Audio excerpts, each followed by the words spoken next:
इयत्ता 10वी प्रकरण 3 वर्तुळ 3.2 मधला आपण चौथा गणित बघतोय। आपल्याला P, Q आणि Q हे बाह्य स्पर्शी वर्तुळाचे केंद्रबिंदू आहेत आणि त्या स्पर्श बिंदूला आपण R नाव दिलंय। या R मधून जी एक रेषा काढली आहे ती या वर्तुळाला A बिंदू मध्ये आणि या वर्तुळाला B बिंदू मध्ये छेदते।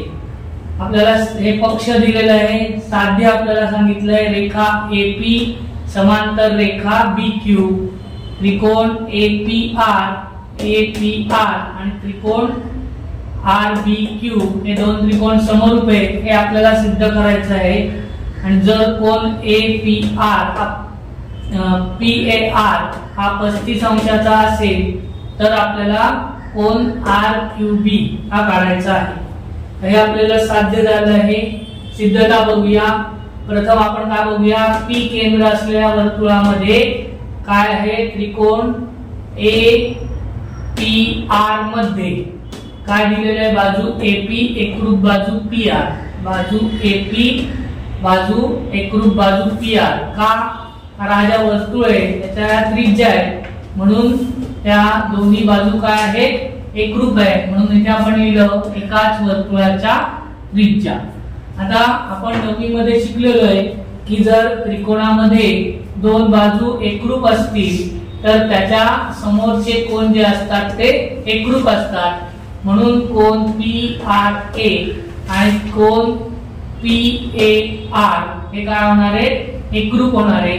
कोन PAR एकरूप कोन PRA का, एकरूप बाजूंसमोरील कोन। आता हे झालं।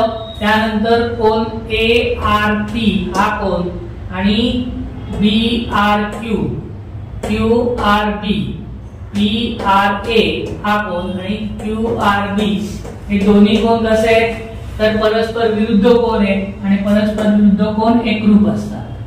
आता आपण केंद्र Q असलेल्या वर्तुळामध्ये बघूया। त्याच्यामध्ये त्रिकोण काय आहे, RQB आहे। या त्रिकोणामध्ये बाजू QR आणि बाजू QB या दोन बाजू सुद्धा कशा आहेत, एकरूप आहेत। त्या काय आहेत, परत तेच कारण की हा जो वर्तुळ आहे त्याच्या या त्रिज्या आहेत आणि त्रिज्या एकरूप असतात एकाच वर्तुळाच्या, म्हणून बाजू QR एकरूप बाजू QB एकाच वर्तुळाच्या त्रिज्या।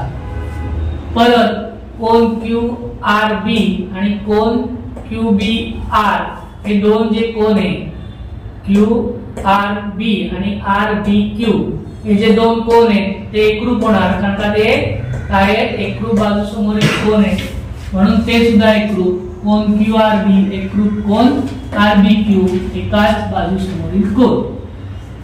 आता पहिला कोन हा दुसऱ्या त्रिकोणाशी एकरूप आहे, दुसरा कोन हा तिसऱ्या कोनाशी एकरूप आहे आणि हा तिसरा जो कोन आहे तो चौथ्या कोनाशी एकरूप असल्यामुळे पहिला आणि चौथा कोन एकरूप होणार, म्हणून आपण लिहिलं कोन PAR एकरूप कोन RBQ का 1, 2 आणि 3। आता हे जे दोन कोन आहेत PRB आणि RBQ हे आपल्याला कशा मध्ये मिळतात, Z स्वरूपात, आणि म्हणून ते व्युत्क्रम कोन आणि व्युत्क्रम कोन जर एकरूप असतील तर त्या दोन रेषा काय असतात, समांतर असतात, म्हणून रेख AP समांतर रेख BQ व्युत्क्रम कोन कसोटी, व्युत्क्रम कोन कसोटी। आता आपण दोन त्रिकोण समरूप आहेत हे सिद्ध करणार आहोत। त्रिकोण APR आणि त्रिकोण QRB मध्ये काय आहे, कोन PAR एकरूप कोन QRB हे आपण आधीच सिद्ध केलेले आहे। कोन PRA आणि QRB कसे आहेत, परस्पर विरुद्ध कोन हे दोन वरून, आणि कोन PAR एकरूप कोन RBQ हा कोन आणि हा कोन जो आपण इथे सिद्ध केलाय 4 वरून। आणि मग कोको कसोटीनुसार आपण काय केलेलं आहे, हे दोन त्रिकोण समरूप दाखवले आहेत, म्हणून त्रिकोण APR समरूप त्रिकोण RQB कोको कसोटी। त्रिकोण APR मध्ये काय दिले आपल्याला, तर कोन PAR बरोबर 35 अंश हे दिलेलं आहे. कोन PAR आपल्याला किती दिलेला आहे?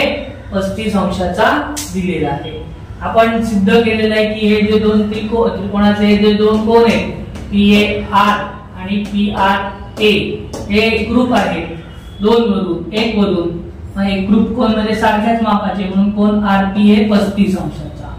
त्रिकोणाच्या तीन कोनांची बेरीज 180 असते म्हणून कोन PRA अधिक कोन PAR अधिक कोन RPA बरोबर 180. 35 अंश अधिक 35 अंश अधिक कोन RPA 35 अधिक 35 70 म्हणून कोन 70 अधिक कोन RPA बरोबर 180. उजव्या बाजूला डाव्या बाजूला असलेली संख्या उजव्या बाजूला असताना चिन्ह बदलतात. अधिकचं वजा होतं म्हणून आपण 180 मधनं 70 वजा केलं म्हणून कोन RPA बरोबर 180 अंश वजा 70 अंश म्हणून कोन RPA बरोबर 110 अंश. आता त्यामुळे काय झालेलं आहे तर हे जे दोन कोन आहेत हे कसे आहेत? कोन APR आणि कोन RBQ हे दोन जे कोन आहेत हे आधीच आपण दोन त्रिकोण समरूप दाखवले आहेत.